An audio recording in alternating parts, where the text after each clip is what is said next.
So Ibinger betting 25,000 with queen 8. Double gut shot. Hecklin actually has an open-ended straight draw. 我这里有你的户口了，我在打这比赛。Hecklin makes the call. Turn card is a 4. It's a blank. Both players on a draw.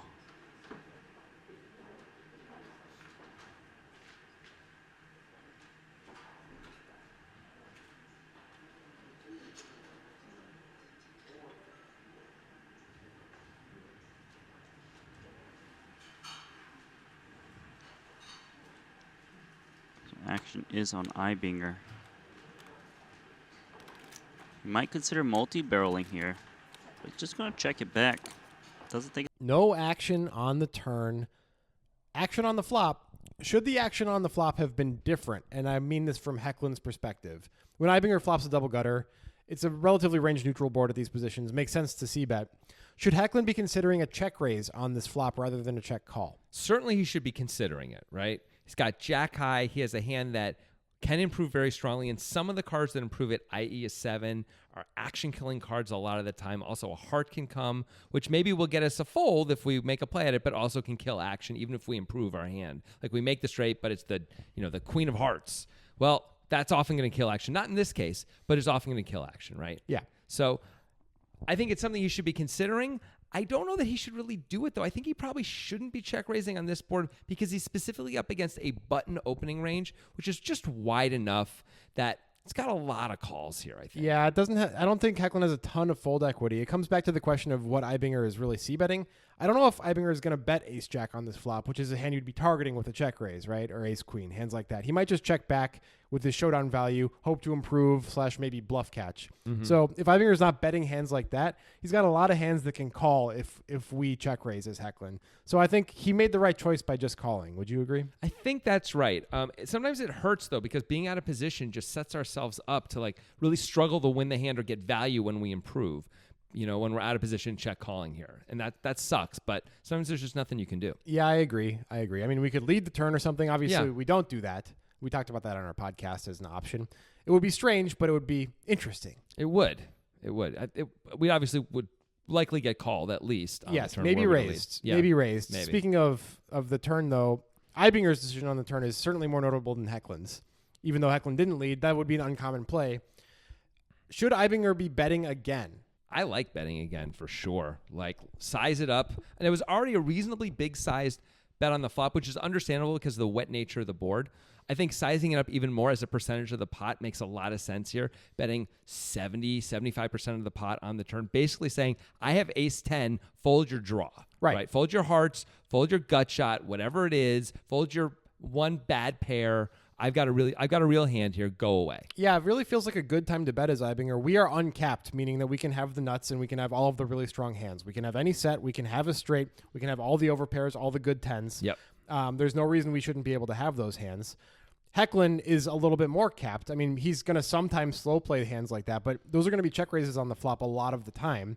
We also have a hand with no nominal showdown value, but we do have equity against most things with the double gutter with queen 8. I really want to bet because I think we have fold equity due to our range advantage, but also we can improve if we get called. It's not the end of the world if we get called, or we can bluff on some river cards. So I don't really understand why Ibinger doesn't keep betting. I mean, we've got queen high. I feel like we absolutely should keep betting. And as we've talked about, an 8 comes, it should kill action. It won't this time, but it should. I don't know why we're not betting. If you want to size up on the turn, do it on nitrogen, you lemmings. Is that okay to call people Oh, lemming? people love it. Okay, good. Use the link in our pinned tweet when you sign up. That gets you access to all of our special Poker Guys events, including our monthly tournament. It's a great tournament, Jonathan. It's an amazing tournament, Grant. There's always an overlay because Nitrogen puts up more money than the players are even allowed to have in the prize pool otherwise. They cap the players at 300, but there's 500 players worth of money, and we usually get like 180, 200 players. There's a huge overlay. It's awesome. Thousands of dollars. Get in there, get some poker. His opponent would fold. River card is the king. So does Hecklin want to stab here? Just has jack high. He knows he needs to bet at it to win the pot.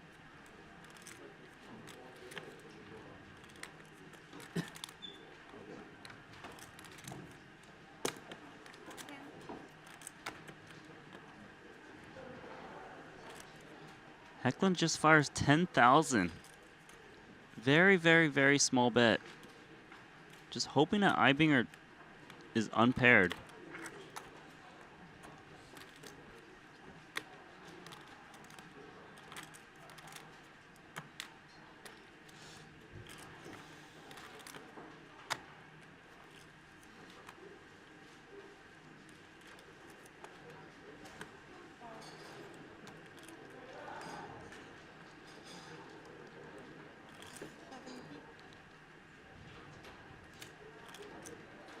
Ibinger bumps it up to Queen 8 offsuit against his small bet. Now Hecklin in a tough spot.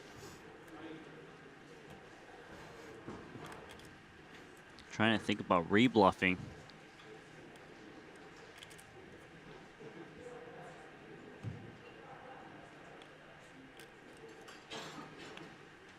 All in.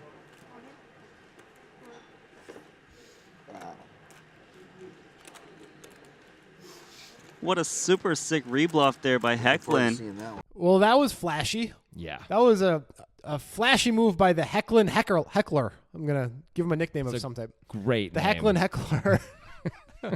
You know, that's a good name. All right, but let's go back to the beginning of the river when Hecklin bets 10K, which is kind of equally flashy to the 3-bet shove, it feels like. Betting a tenth of the pot, giving your opponent 11-1. Yeah. It's quite a thing to do with Jack High. I don't know if it's good, though. What do you think? We really got into this in our podcast, talking about all aspects of how could this be good. And I think we came to, we don't think it's good. We think it doesn't fold out enough of our opponent's range. The question is this, basically, is Ibinger going to throw in a chip, hate it, but throw in a chip anyway with hands like ace high? Because he's getting such a good price. He's getting 11-1 to call. Yeah. Is he just going to call because it's dumb? He knows he usually loses, but he doesn't have to win much. 9% of the time, he might win 9% of the time with ace high, and it's so cheap, why not? Yeah. That's a big concern I have, because what are the hands that we're targeting to fold out? We're obviously better hands than our hand with Jack High. Yeah. So Queen High, which is the type of hand that Ibinger actually has in his hand, but so that leaves us with like Queen X suited, Queen 8 and Queen 7, and Ace High, which I'm not really sure is going to fold out. Obviously a king is on the board. We're not folding a king out. Mm-hmm. So beyond that, I don't think we're folding out pairs for this price, even if Ibinger's going to hate it with a 4, but he's going to flick that chip in, right? I think so. Yeah. So I don't like this bet in a vacuum for its purpose of fold equity, right? Right. Now, maybe Hecklin knows something about Ibinger and knows that Ibinger is apt to raise and has a big plan to make this 3-bet. But I don't believe that necessarily, because Ibinger has one of the 4 types of hands that is perfect for raising here, which is any of the hands that blocks both straights, right? Mm-hmm. Queen 8, Queen 7, Jack 8, Jack 7, block both straights. If you're going to have bluff raises as an Ibinger, as we discussed on our podcast, those are the perfect hands to do it with, correct? Yeah. Also, he doesn't have a heart in his hand, which is even better. Yes. It's kind of ideal. Right.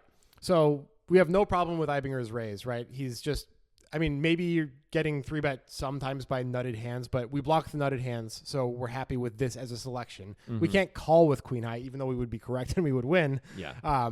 Even for 10K, I don't think we can call profitably with Queen High. Seems hard to pull that off. But when we are given this type of high-level combo for bluffing, we're kind of forced to put in more chips, and that means raising. Yeah. Yeah. And I love this raise. I actually like the sizing as well.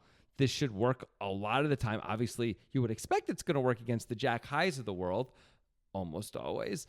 It seems like this is just going to be very effective against any kind of hand that is either the bluffs or the very like weak hands that 10K often would in theory be. Right. It's just like a blocker bet with a 4 or something like that. Yeah, something dumb. So, well, I guess a 4 is not really possible, but a 6, like a hand like that. A bad 9. Right. Right. It's going to fold out a decent amount of those. I like the play by Ibinger. I think it's good. Mm-hmm. I don't think he should be doing this too often, but he has one of the correct combos. Yeah. All right. What about the Hecklin remove? Because that's the big flashy, splashy play here. Yes. Now, he does have those same combos. He has Jack 8, which is within those 64 wonderful bluffing combos, which means it's a good combo to pick. But is the overall situation a good time for this move? I think the answer is yes. I think this is actually a fabulous time to make this play. And the main reason, while having the blockers is great and helpful, although he does have a heart in his hand, which is a little less good, but still great. more important than that is the action in the hand, i.e. the check on the turn by Eibinger. Yep. Is Eibinger ever really checking on this board? Look at this board. 10-9, 6-4, 2 hearts. Come on, man. You are not checking a set. You're not checking 7-8 on these boards, right? You're not checking 2 pair on this board. I don't think he's checking Queen Jack, but he did check Queen 7, which is not that unlike Queen 8, Jack. close enough. Queen, oh yeah, excuse me, Queen 8. Not that unlike it, although he has one less overcard. Yeah. But both are big straight draws, right? Right. But I think you could reasonably assume he rarely has Queen Jack also. Now we have a queen in our hand. Sorry, we have a jack in our hand if we're heckling. It's hard to keep track of Yeah, these it is hands. tough. I'm not looking at them. I can't see the screen. So we have a blocker, and the action just sort of demands us, I think, to re-raise here because he just almost never has a strong hand. Yeah, that's a huge important point based on the turn. If Eibinger has 2 pair, it's like King 9, right? That's kind of the only type of 2 pair hand he can really have. Maybe King 6. Maybe. Hands like that. If he has those, he might not even be able to call this. And sure, Eibinger is an elite player. He's going to have some other hands that are more nutted than that because he's going to have some balance to his game, right? But it's going to be so infrequent that I'm not going to even really worry about it too much. Right. So we might even be folding out the top of his reasonable value range here. We're definitely folding out all of his bluffs, some of which are better than our hand, as we can see. And we're folding out some of the things where he's like, well, God, can I really let him get away with 10K? I have pocket aces here. Like, can I really let him get away with 10K? You can't call with pocket aces if you're Eibinger unless No you know way. Hecklin does this all the time, right? Yeah, you're gonna fold out all the pretty strong hands that they just have to fold. Like I think like King 9 even is probably a fold, and like King Jack, the kings with blockers is a call. Maybe. it all sucks. It's all terrible if you're Eibinger, and that's a good thing for Hecklin, right? Yeah. And so Hecklin has a lot of things going for him to make this move good. He's got the blockers, and he's got the situation demanding that Eibinger doesn't have that strong of a hand most of the time. The one problem I have with it is the sizing. Yeah. He doesn't have to go all in for 341 over 70. Why are we eliminating ourselves from this tournament in the times that Eibinger does have a call? Why would we do that to ourselves when 250K is probably going to get the same results? I mean, that means we can't get as much value when we really do have the nuts here, but that's fine. We have to have an overall strategy that protects our tournament life in spots like this, right? Absolutely. 11 blinds. Let's say we get called, right? Yeah. And make it 250K. 11 blinds with 17 players left is completely fine. And not great, It's but not fine, but it's better than zero. It's totally doable. And players come back all the time and win tournaments with 11 blinds with 2 tables left. That's a normal occurrence. Yeah. So I just don't think I think we need to give ourselves the opportunity to do that. The only reason not to do that is if we think, and I don't believe we'd ever have to worry about this, actually, that Eibinger's going to make some super sick 4-bet bluff all in. Well, Oh, he's geez. never going to do that. Right? That would be quite the thing. wouldn't it? We have straights here for sure. Yeah. So I just don't think it's ever going to go that way. And we block them anyway. It's just fine. Yeah, so I think Hecklin has definitely the right idea here. I just think the sizing needs to be modified because I think that's actually a pretty large mistake. What a showy hand. Lives were changed, people. Sort of. So what do you think about some of these decisions? We didn't like Hecklin's decision to bet 10K in a vacuum if he knows he's inducing Eibinger on the river so he can re-raise. Maybe that's good. We do love the re-raise for sure. We actually love the raise by both guys. Didn't love the check on the turn by Eibinger, though. What do you guys think? Do you think that these are plays that you would want to make? Do you think that they should be done differently? Is there something entirely different in this hand that you want to comment on? Let us know. We want to see what you have to say.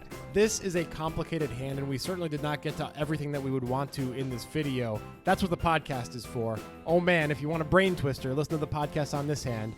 The Breakdown Poker Podcast with the Poker Guys comes out twice a week, twice as many hands. Get it wherever you get your podcasts. We'll see you there.